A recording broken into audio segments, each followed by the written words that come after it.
ឲ្យបងប្អូនយើងធ្វើតាមឲ្យបងប្អូននឹងទៅចុចសញ្ញាបូកនេះសញ្ញាបូកនេះបងប្អូនត្រូវដឹងថាជាកន្លែងយើងចូលទៅចុច follow នៅលើ account TikTok របស់គេទេបងប្អូនណាហើយកន្លែងបេះដូងនេះមានន័យថាជាកន្លែងដែលយើងពេញចិត្តទៅលើវីដេអូរបស់គេគឺយើងចុចបាទសួស្តីបងប្អូនទាំងអស់គ្នាបាទថ្ងៃនេះយើងមកតនៅមេរៀនយើងសារជាថ្មីម្ដងទៀតគឺយើងមករៀនអំពីរបៀបរលុយជាមួយនឹងក្រុមហ៊ុន TikTok នៅលើទូរស័ព្ទដៃនៅក្នុងមេរៀនទី2មកកាលពីមេរៀនទី1ខ្ញុំធ្លាប់បានបង្ហាញប្រាប់បងប្អូនរួចមកម្ដងហើយពីរបៀបបង្កើត account TikTok USA អញ្ចឹងការដែលយើងរលុយជាមួយនឹងក្រុមហ៊ុន TikTok បងប្អូនត្រូវតែមាន account TikTok USA ទើបយើងអាចរលុយជាមួយនឹងក្រុមហ៊ុន TikTok បានបាទនៅក្នុងមេរៀនទី2នេះខ្ញុំនឹងមកបង្ហាញប្រាប់ពីកលឹះមួយសម្រាប់បងប្អូនដៃថ្មីទើបតែនឹងចាប់ផ្ដើមរៀនរលុយលើកដំបូងខ្ញុំចង់ឲ្យបងប្អូនចេះឲ្យផុសវីដេអូចូលទៅក្នុង account TikTok របស់បងប្អូនឲ្យឆាប់មានគេមើលឃើញច្រើនបងប្អូនណាហ្នឹងហើយអញ្ចឹងបងប្អូនចុចចូលទៅក្នុង app account TikTok របស់បងប្អូនមកបាទខ្ញុំនឹងប្រាប់ពីកលឹះនឹងចែកជូនទៅដល់បងប្អូនទាំងអស់គ្នាបាទបន្ទាប់ពីយើងបានចុចចូលមកក្នុង app account TikTok របស់យើងរួចហើយបងប្អូនបន្តមកទៀតបងប្អូននឹងឃើញទម្រង់បែបនេះបាទជាទូទៅបងប្អូនណាមិនថាខ្ញុំមិនថាគេទេហើយកាលដែលខ្ញុំមិនតន់ស្វែងយល់ឡើងពេលដែលខ្ញុំចង់ផុសវីដេអូចូលទៅក្នុង account TikTok របស់ខ្ញុំគឺខ្ញុំមកចុចត្រង់កន្លែងសញ្ញាបូកទៅនេះហ្នឹងហើយប៉ុន្តែ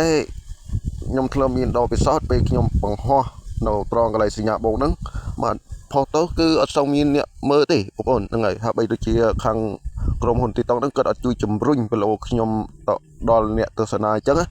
ចឹងបងប្អូនដើម្បីយើងផុសវីដេអូរបស់យើងឲ្យមានគេមើលឃើញបានច្រើនបាទបងប្អូនមកចុចត្រង់ទៅនេះវិញនេះត្រង់កន្លែងដែលខ្ញុំបាក់គ្វាទៅគ្វាមកនេះអញ្ចឹងបងប្អូនមកចុចចំទៅនឹងពកមកបាទបន្តមកទៀតបងប្អូនត្រូវតែដាក់សញ្ញាត្រង់ជ្រូកមួយឲ្យនៅចំកន្លែងនេះបងប្អូនណាអញ្ចឹងបងប្អូនមកចុចទៅនេះមកនេះបងប្អូនឃើញត្រង់ជ្រូកទេបងប្អូនចុចរួចហើយបន្តមកទៀតបងប្អូនទៅវាយអក្សរនេះអក្សរទាំងអស់ហ្នឹងបងប្អូនចង់វាយអក្សរអីក៏បានដែរឧទាហរណ៍ខ្ញុំដាក់អក្សរ T បាទអូខេបន្តមកបងប្អូនឃើញនេះកន្លែងនេះបងប្អូនចុចចំទៅលើពកមកបាទអូខេបន្តមកទៀតបងប្អូនអូសបញ្ជូននេះអូសបញ្ជូននេះមកខាងនេះដៃខាងឆ្វេងដៃបងប្អូនណាអូសតាមខ្ញុំចេះបងប្អូនអូសរោមើលពាក្យថាស្លាកត្រង់ជ្រូកបងប្អូនឃើញនេះកន្លែងដែលខ្ញុំគ្វាទៅគ្វាមកហ្នឹងបងប្អូនចុចចំទៅនឹងមកបាទបន្តមកបងប្អូនជ្រើសរើសត្រង់បញ្ជូននេះបងប្អូនឃើញទេបងប្អូនចំណាំបើសិនជាឃើញគេដាក់176.7 F នេះមានន័យថាអាត្រង់ទៅនេះឯងដែលធ្វើឲ្យវីដេអូរបស់យើងដែលយើងបានយកទៅផុសចូលទៅក្នុង account TikTok របស់យើងឲ្យឆាប់មានគេមើលឃើញច្រើនគឺត្រង់ទៅនឹងឯងបងប្អូនណាអញ្ចឹងបងប្អូនជ្រើសរើសមើលអាខ្លះមានដល់5 14K ហ្នឹងហើយ 1M អីក៏មានដែរតែយកល្អបងប្អូនត្រូវយកអាណាដែលមានចំនួនច្រើនគេអញ្ចឹងបងប្អូនចុចតទៅលើដូចខ្ញុំចេះមកបាទអូខេបន្តមកទៀតបងប្អូនមកចុចត្រង់កន្លែងពាក្យថាចូលរួមក្នុងស្លាកត្រង់ជ្រូកនេះបងប្អូនមកចុចទៅនឹងមកបាទបន្ទាប់ពីយើងមកចុចចំទៅនឹងរួចហើយទៅមកបងប្អូននឹងឃើញតម្រងបែបនេះបាទទៅមកបងប្អូនមកចុចត្រង់កន្លែងនេះបន្តទៀតមកបាទចុចមកបាទអូខេបន្តមកទៀតបងប្អូនមកចុចត្រង់កន្លែងសញ្ញាបូកនេះមកបាទចុចទៅនឹងមកបាទបន្តមកបងប្អូនជ្រើសរើសយកវីដេអូណាមួយដែលបងប្អូនចង់ធ្វើការផុសបាទអញ្ចឹងបងប្អូនជ្រើសរើសទៅឥឡូវខ្ញុំយកវីដេអូនេះលើកជាឧទាហរណ៍ហ្នឹងហើយខ្ញុំចុចចូលទៅលើ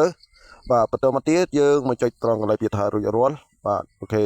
បន្តមកវីដេអូយើងមកនៅត្រង់កន្លែងនេះបងប្អូនចុចឲ្យចេញព្រីសមកបាទបន្តមកទៀតបងប្អូនមកចុចត្រង់កន្លែងពាក្យថាបន្ទាប់ណាហ្នឹងហើយចុចតាមខ្ញុំមក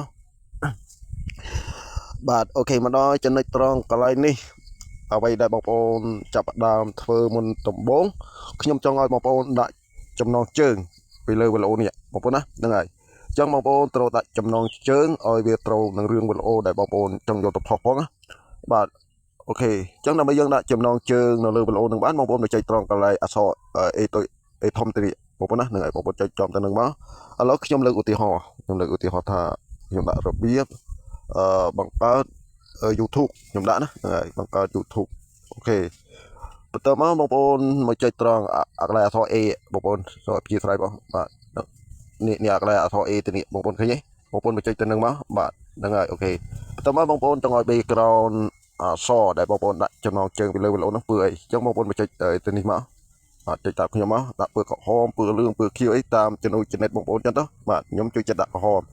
vàបន្តមកទៀតបងប្អូនត្រូវទាញអក្សរហ្នឹងដាក់ពីខាងលើចេះក៏បានឬក៏ដាក់ខាងក្រោមចេះក៏បានដែរស្រេចតែបងប្អូនទេហ្នឹងហើយអូខេបន្ទាប់ពីបងប្អូនបានដាក់អញ្ចឹងរួចហើយបន្តមកទៀតបងប្អូនមកចុចបញ្ជូនត្រង់ទៅនេះមកហើយបងប្អូនវាយចំណងជើងមកដល់ចំណុចត្រង់ទៅនេះបងប្អូនវាយចំណងជើងបាទបងប្អូនដាក់ថាម៉េចចំណងជើងហ្នឹងបងប្អូនដាក់ថារបៀបបង្កើត YouTube ហ្នឹងហើយរបៀបបង្កើត YouTube បាទអូខេបង្កើត YouTube បាទអានេះខ្ញុំគ្រាន់តែលើកឧទាហរណ៍ទេតទៅមកទៀតបងប្អូនមកចុចត្រង់ជ្រូកកន្លែងនេះបងប្អូនចុចមកបាទជាស្រ័យត្រូវដាក់បន្ទាត់នៅខាងមុខបាទជាត្រង់ជ្រូកចេញមកបន្ទាប់មកបងប្អូនមកវាអក្សរមកជួននេះបងប្អូនដាក់អក្សរអីក៏ដាក់ទៅហ្នឹងហើយស្រេចតែបងប្អូនទេបាទឥឡូវខ្ញុំដាក់អក្សរនេះមួយហើយខ្ញុំចុចមើលបាទរងចាំមួយភ្លាមសិនបាទដោយសារតែអ៊ីនធឺណិតខ្ញុំវារៀង slow បន្តិចសូមអធិស្ឋានផងបាទអូខេឥឡូវខ្ញុំលុបខ្ញុំដាក់អក្សរអីផ្សេងទៅបាទអូខេតើបងប្អូនមកមើលមួយជួរនេះបងប្អូននេះមួយជួរនេះបងប្អូនឃើញទេចឹងបងប្អូនជ្រើសរើសមើលចំនួនអាកន្លែងគេថាដាក់ថាការបង្ហោះនេះបងប្អូនមើលថាតើអាកន្លែងការបង្ហោះហ្នឹងវាមានលេខប្រមាណខ្លះវាមានអាខ្លះ 3M ហ្នឹងហើយនេះបងប្អូនរួមមើលអាណាដែលច្រើនជាងគេបងប្អូនយកអាហ្នឹងទៅខ្ញុំយកអានេះចុះបាទហើយចុចត្រង់ជ្រុកទៀតបាទហើយយើងវាយអក្សរអីផ្សេងមកហើយយើងមើលទៀតបាទអានេះ 61M អញ្ចឹងយើងយក61មកបាទហើយយើងវាយអីទៀតយើងដាក់ទៀតមកបាទហើយយើងដាក់អក្សរ S ម្ដងបាទចាំអក្សរ S មានច្រើនអត់យើងពិនិត្យមើលបាទអក្សរ S មានដល់ 120M យើងយកហ្នឹងមកអូខេតើមកបងប្អូនមិនចាំបាច់ធ្វើអ្វីទេគឺបងប្អូនមកចុចត្រង់កន្លែងគេដាក់ថាបង្ហោះមកជាការស្រេចអានេះខ្ញុំអត់ឲ្យបង្ហោះទេខ្ញុំគ្រាន់តែធ្វើជាវីដេអូលើកជាឧទាហរណ៍បង្ហាញប្រាប់បងប្អូនទាំងអស់គ្នាឲ្យបងប្អូនផលវីដេអូរបៀបអញ្ចឹងឯងទៅវីដេអូរបស់យើងបាទសបោអ្នកមើលឃើញច្រើនបងប្អូនណាហ្នឹងហើយបើសិនជាបងប្អូនមិនធ្វើអញ្ចឹងទេណាបងប្អូនមកបង្ហោះត្រង់កន្លែងសញ្ញាបូកនេះអាកន្លែងសញ្ញាបូកទៅនេះតែខ្ញុំចុចថយក្រោយអស់សិនបាទខ្ញុំចុចថយក្រោយអស់សិនជាស្រ័យបាទសញ្ញាបូកត្រង់ទៅនេះណាគឺយើងបង្ហោះទៅអត់សូវមានអ្នកមើលឃើញទេបងប្អូនណាហ្នឹងហើយអត់សូវមានអ្នកមើលឃើញទេបងប្អូនគួរតែកែទម្លាប់នឹងចោលទៅហើយមួយទៀតបងប្អូនកុំទៅជឿថាតើតែមកចុចអសញ្ញាបូករូបបេះដូងឬក៏ចូល comment គេឬក៏ copy link ឬក៏ save ទៅមានគេមើលឃើញច្រើនគឺអត់មានទេបងប្អូនណាបងប្អូនកុំទៅជឿគេខ្ញុំឃើញមានវីដេអូខ្លះគេណែនាំឲ្យបងប្អូនយើងធ្វើតាមឲ្យបងប្អូននឹងទៅចុចអសញ្ញាបូកនេះបងប្អូនត្រូវដឹងថាជាកន្លែងយើងចូលទៅចុច follow នៅលើ account TikTok របស់គេទេបងប្អូនណាហើយអាកន្លែងបេះដូងនេះមានន័យថាជាកន្លែងដែលយើងពេញចិត្តទៅលើវីដេអូរបស់គេគឺយើងចុចរូបបេះដូងរបៀបដូចយើងចុច like វីដេអូនៅលើដែលគេបង្ហោះនៅក្នុងបណ្ដាញសង្គម Facebook ហ្នឹងបងប្អូនហើយអាកន្លែង comment នេះបងប្អូនត្រូវដឹងថាគ្រប់វីដេអូមិនថានៅក្នុង Facebook មិនថានៅក្នុង TikTok ឬក៏ YouTube ទេបើសិនជាមានអ្នកណាម្នាក់ចូលទៅ comment នៅក្នុងវីដេអូមួយហ្នឹងក្រុមហ៊ុន Facebook គេនឹងជំរុញវីដេអូហ្នឹងឲ្យមានគេមើលឃើញកាន់តែច្រើននឹងមួយទៀត copy link បងប្អូនណា copy link នេះមានន័យថាបើសិនជាបងប្អូន copy link ទៅលើវីដេអូមួយហ្នឹងវាធ្វើឲ្យវីដេអូហ្នឹងកាន់តែសបោអ្នកមើលឃើញច្រើនបាទទ្វេដងជាងដែលយើងចូលទៅ comment ទៀតអាកន្លែងពាក្យថា sale នេះបងប្អូនណា sale នេះមានន័យថាយើងយកវីដេអូរបស់គេយកទៅចែករំលែកនៅក្នុង account TikTok របស់យើងឲ្យអ្នកដែលលេង TikTok ជាមួយយើងហ្នឹងឲ្យគេមើលឃើញច្រើននេះវីដេអូនេះក៏ពងនិយាយតាក់ទងពីរឿងការណែនាំឲ្យយើងចុចសញ្ញាបូកចុចបេះដូងចុច comment copy link ឬក៏ save ហើយមានអ្នកខ្លះនិយាយរហូតថាចុចទាំងប្រហែលយ៉ាងហ្នឹងទៅគ្រប់នឹងគោលការណ៍របស់ក្រុមហ៊ុន TikTok បងប្អូនត្រូវចាំថាក្រុមហ៊ុន TikTok អត់មានណែនាំអត់មានបានប្រាប់មកឲ្យយើងនឹងទៅដេកចុច follow TikTok គេឬក៏ចុចបេះដូងគេឬក៏ចូល comment នៅលើ